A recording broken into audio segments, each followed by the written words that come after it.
Good evening and welcome to Angel's Haven. I'm laughing because uh, I'm shooting this video with my Android tablet and I have never done that before. And the light is weird and I don't know.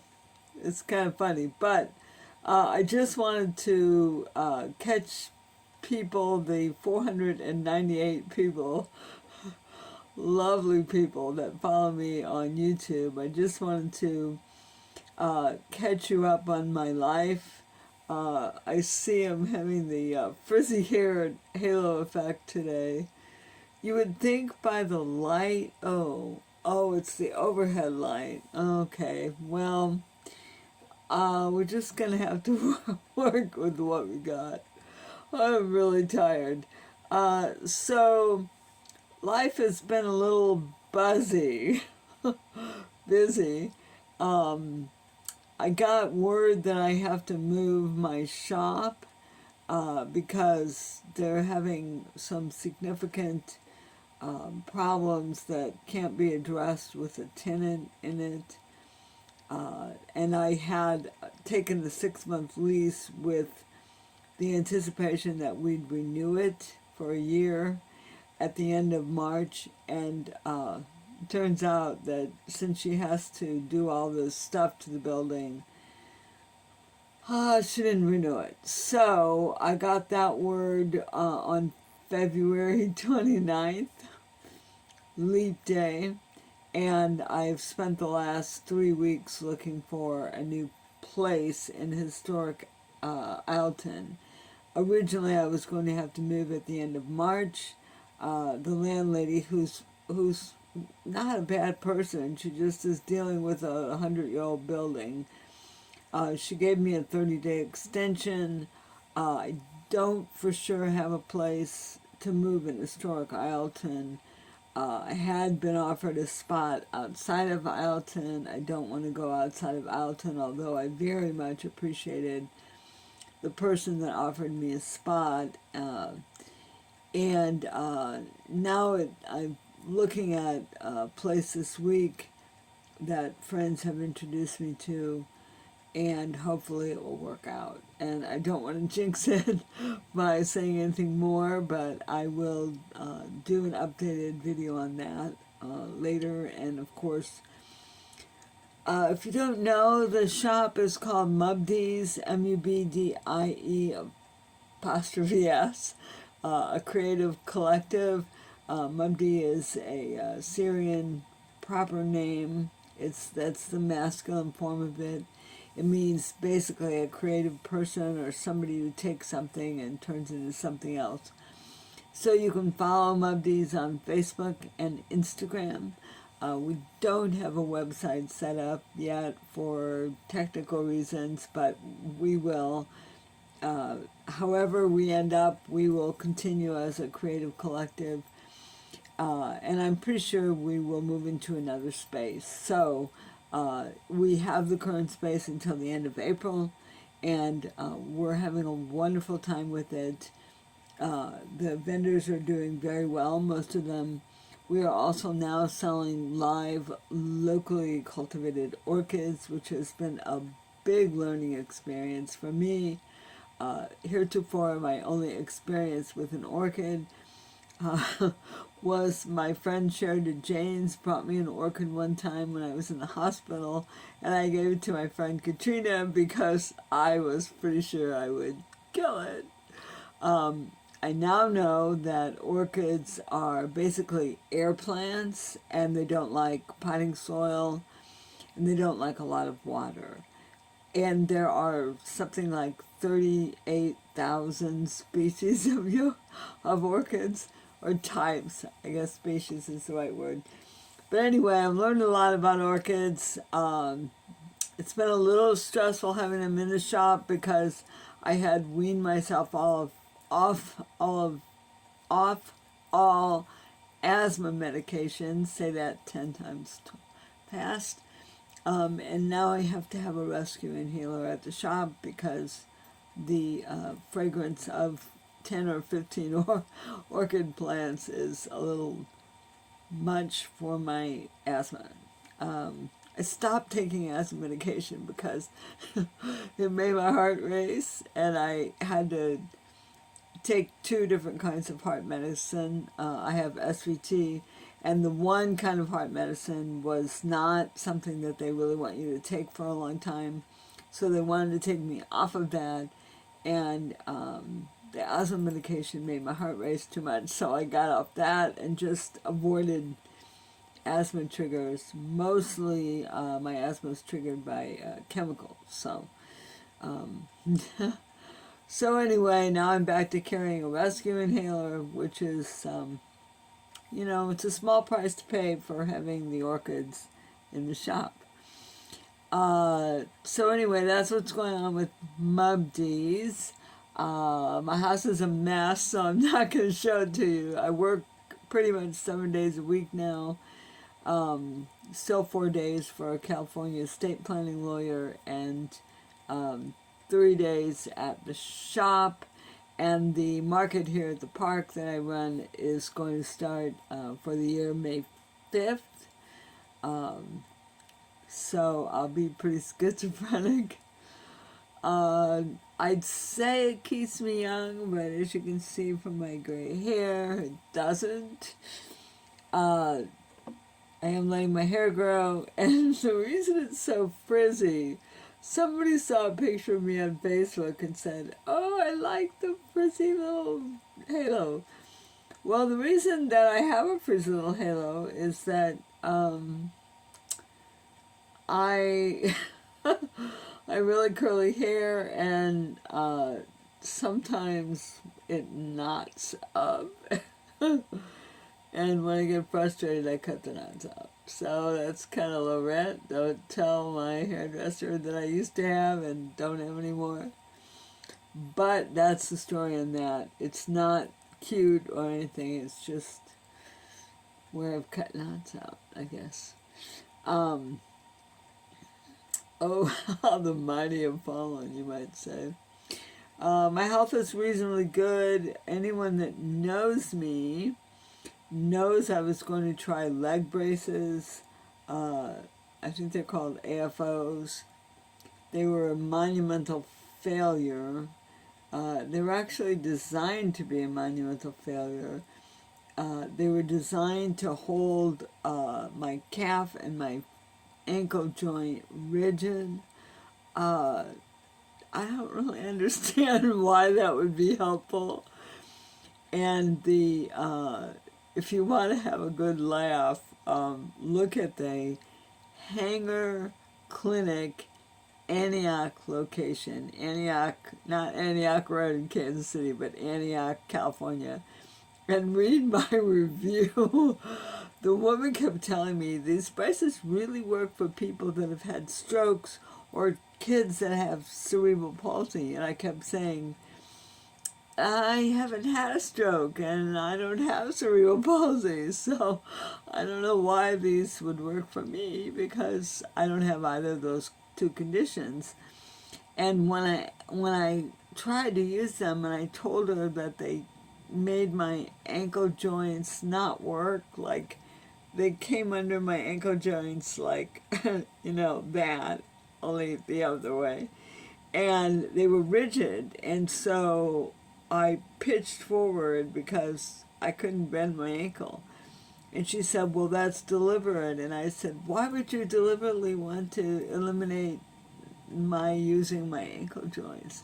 And her reply was, class, this works for people who've had strokes and children who have cerebral palsy. And I said, well, I don't have either of those conditions. So that was a big bust. They still didn't figure out what's wrong with my calves.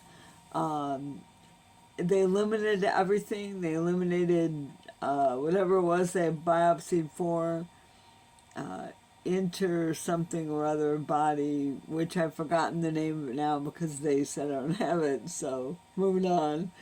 They eliminated all genetic conditions, all the letter conditions, MS, ALS, and all those things, thank God.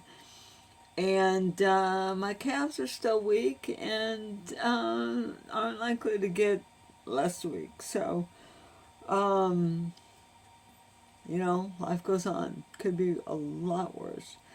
Um, we have a new tiny house in this community. It looks like it might be an escape model.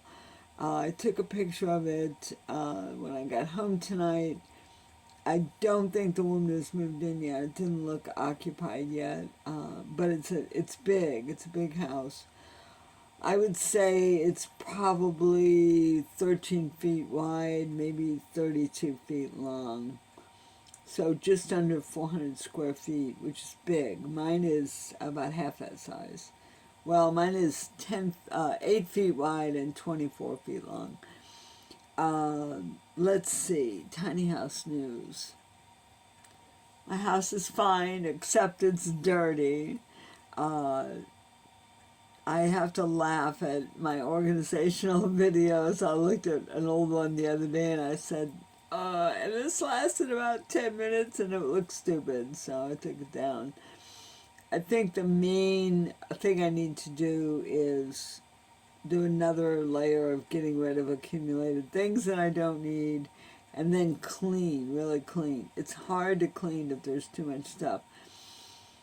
I saw a video on YouTube the other day that said clutter makes you anxious, and I thought, gee, how much did you spend on the study to learn that? Because I think most of us already know that. News. Let's see, any news? Not really. Things are busy, but not changed, I guess I would say. I'm almost out of the second printing of my book, which I don't know if any of you have read my book, but I guess it's technically self-published in that I financed the publishing of it, but it was done by Write the Future, which is part of the Spartan Press, which is associated with Prospero's bookstore in Kansas City. And Will Latham, who owns or is co-owner of Prospero's and founded the Spartan Press, was my editor, and it was an interesting experience because I don't really let anybody edit my work. I don't even edit my work. We had arguments over things like the Oxford comma. I'm for it, he's against it. Will is a poet, in case you don't know him, and you don't use a lot of Oxford commas in poetry, I guess. I don't know. I'm not a poet. But all jokes aside, he was a great editor, and I have printed now 150 books, and I think I'm looking up to where they are. I think I think there are 5 at the shop, unsold, and I have maybe 10 left here. This month's charity is World Central Kitchen. If you make a donation to World Central Kitchen of $25 or more, I will send you a free copy of my book. I pay postage. You just send me by email proof of your donation. You can black out personal information. Go to my website, themissouriMugwump.com, and you can read all about it. If you don't have a copy of my book yet, it's a good way to help a good organization, and also get a copy of my book. Next month's charity will be an organization that helps ALS patients. There is some ALS in my family, not on my side, but my mother's sister's side, and I will post about it. The name of the organization does not come to mind right this minute, but it will be posted on themissouriMugwump.com at the beginning of April. my habit has been, ever since I published the book, to donate a portion of the proceeds to charity, and then I came up with this. So then I was getting the charitable deduction, because people would buy my book and I'd donate at the end of the month. I would donate a percentage to the charity, and then I thought, well, that's not fair.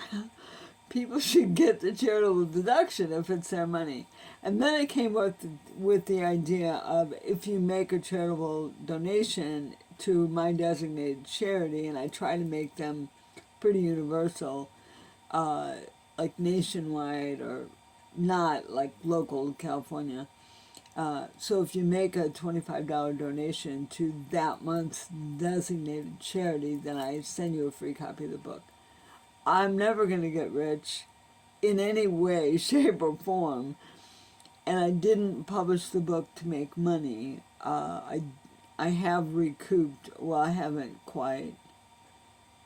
Yeah, I think I've recouped the publishing cost. Not the cost of the book release party, but that's okay. It was a lot of fun, and we raised money for Rose Books, but I have recouped the initial publishing cost, and now I just want to raise money for charity. I mean, if I were rich, I would just donate money to charity, but I'm not rich, see above, and so I'm getting other people to donate to charity by giving a copy of my book. So that's cool. What else? My son came out for Christmas. I think I might have mentioned that before. He drove out from Chicago. It was wonderful to see him. I think we had a pretty good visit. My son's a pretty amazing young man, and it was good to have him here. I think there's a glare on my glasses, which is fine because I'm tired, and you don't really want to see tired eyes. So that's where I am. I just wanted to say hello to people, the 498 people who follow me on Facebook. Most asked question that people ask me out in the world when they hear I live at a tiny house: do you still like it? Answer is yes. Do you wish it were bigger? Answer is no. Do you like where you live? Yes. Park Delta Bay, look it up on the internet. It was the first legal tiny house community in Northern California, and it's a nice place to live. The people are amazing. It's beautiful. It's like living in a park, because it is a park. Is there anything left that you would change? I got a new table. You saw that goofy video. I like that table. It's worked out really well. It's really nice having a little drawer for my cloth napkins. Yes, I use cloth napkins. I have a couple little cupboardy areas that I was going to get to. I haven't gotten to them yet, because I work 7 days a week. But things are pretty good. I really like having my bedroom upstairs where my original writing loft was. I wish that it were not, I mean, it's a dropped loft because my writing room was up there, and I had a built-in sleeping cubby. And when I took the cubby out and made that a sitting room, it is a little awkward for tall people to duck and sit in there. Once you're in there, it's not. But I'm not tall, so that doesn't really impact me. It is, so it's 4 feet in the sitting room. It's a 4 feet high ceiling. I can stand up in my bedroom on the high side, which is really nice. But it would be nice for people to have a little more headroom to get into the sitting room. But all in all, if my house were clean, I'd be completely happy with it. So that's what's up with me. What's up with you? Leave a comment. my tiny life. So thank you for spending a few minutes of my tiny life with me. My friend Anil would say, like and subscribe, leave a comment below. Have you started your tiny journey or your journey to whatever change you're going to make? I'd love to hear about it. And if you want to make a donation to charity and get a free copy of my book, go to themissouriMugwump.com. Thanks a lot, and I'll see you next time.